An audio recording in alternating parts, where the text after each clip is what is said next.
3, 2, 1, c'est parti. Que c'était bon ce soleil, et puis aussi d'aller chercher les œufs dans le jardin.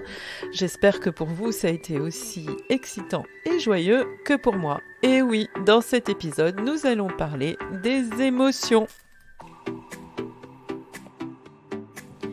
Bienvenue à vous d'ici et d'ailleurs, vous, moi, vous et moi, un rendez-vous sur le chemin de vie. Vous êtes à l'écoute du podcast Ose ta liberté d'être, animé par Fabienne Sommier.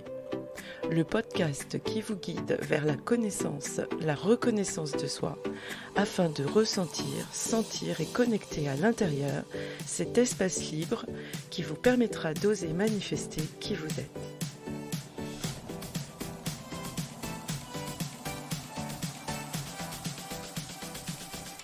Bonjour à toutes et à tous, j'imagine que vous avez passé un bon week-end de Pâques.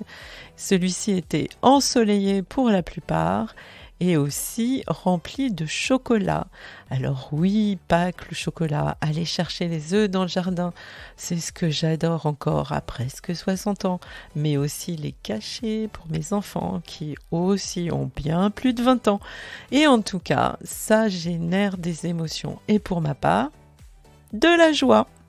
Alors, petite parenthèse, même s'il y a beaucoup de similitudes entre les émotions et les sentiments, ces mots désignent des sensations un peu différentes.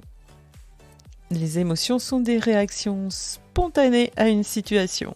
Elles peuvent entraîner des manifestations physiques, comme des cris de joie, des trépignements, de la pâleur, des rougissements, de l'agitation, de l'accélération du rythme cardiaque et aussi de la transpiration. En effet, pour évacuer une émotion qui pourrait être contenue, eh bien, le corps évacue comme il peut, comme la transpiration et même le besoin d'aller aux toilettes. Voilà pour les manifestations physiques. Cependant, il y a aussi des manifestations psychologiques, comme des pensées plutôt positives ou négatives, et surtout un changement d'humeur qui peut durer très peu de temps. La joie, la peur, la colère, la tristesse sont des exemples qui peuvent être flagrants, mais pas que. Quelles que soient les émotions ressenties, elles entraînent parfois des comportements qui dérangent.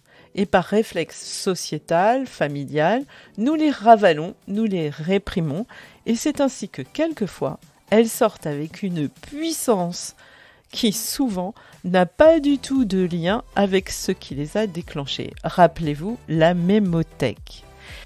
Petit exemple qui va parler, j'imagine, à tout le monde.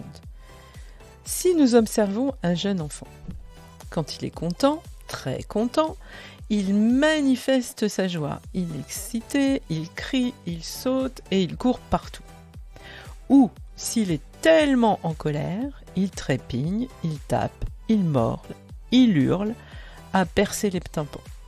S'il est triste, cela peut devenir un drame. Alors chez ce jeune enfant, l'expression des émotions passe beaucoup et presque toujours par le non-verbal, parce qu'il ne sait pas faire. Cependant, s'il a des parents patients et conscients, je dis bien si et j'insiste sur le si, car cela implique que les parents ont aussi appris. Donc, si à mesure qu'il développe son langage et qu'il peut parler de ce qu'il ressent, il contient mieux ses émotions et il y aura un meilleur partage et une meilleure relation avec ses parents. Petite recette, si vous êtes parent. En attendant, quand votre enfant manifeste ses émotions de façon excessive, vous pouvez tenter de le diriger vers un comportement qu'il finira par gérer. L'inviter à rugir comme un lion au lieu de crier, ou serrer les poings plutôt que de lancer des objets, qui lui indique que son émotion est ok et que vous accepterez aussi. En vrai, est-ce que par hasard certains se reconnaissent ? Oui, des fois je suis un petit peu coquine.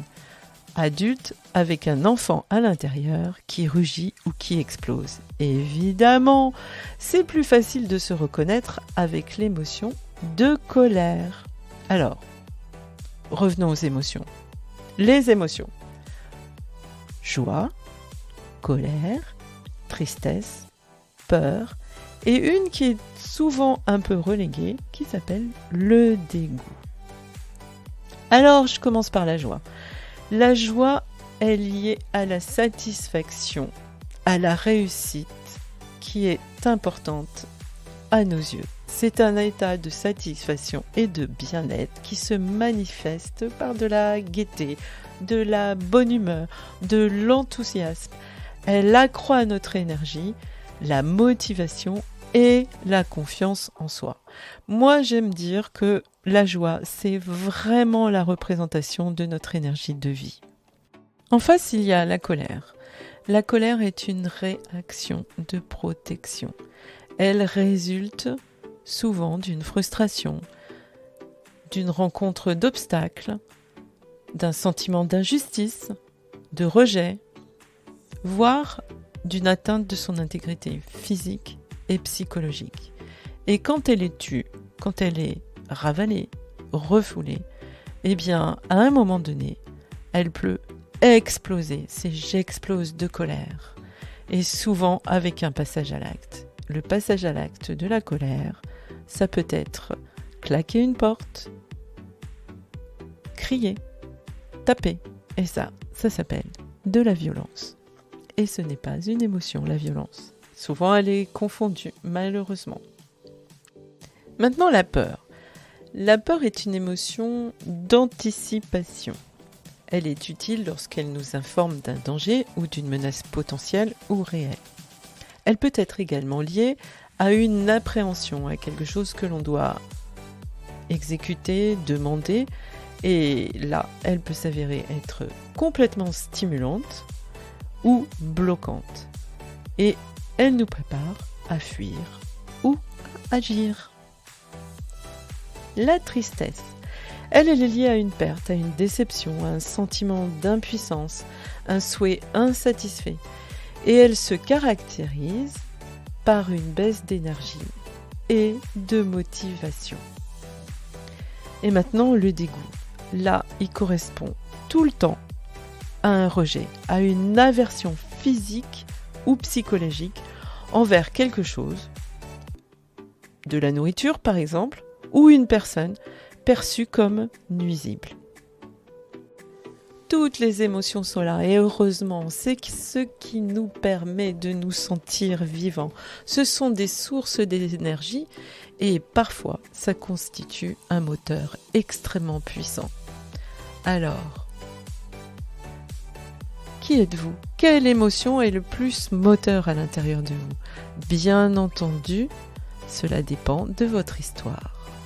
Mais si vous êtes attentif à ces émotions, à votre ressenti, que vous pouvez mettre des mots sur l'intensité de ce qui se développe en vous, alors vous arrivez à la conscience émotionnelle.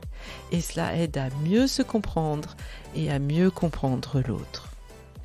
Nous voici à la fin de ce podcast dédié aux émotions. Je vous donne rendez-vous mardi prochain pour parler des blessures de l'âme. Oui, ça peut être pas drôle, mais en même temps, ça fait partie de la connaissance, de la reconnaissance de soi, pour aller justement vers votre liberté intérieure. Plus on se reconnaît, plus on libère de l'espace, plus la véritable personne que vous êtes va pouvoir s'exprimer. Alors je vous souhaite une merveilleuse semaine et je vous dis à mardi prochain. Aussi, n'oubliez pas de liker, de partager et si vous ne l'avez pas encore fait, de vous abonner. Je suis sur toutes les plateformes, il suffit de taper mon nom et vous me retrouverez.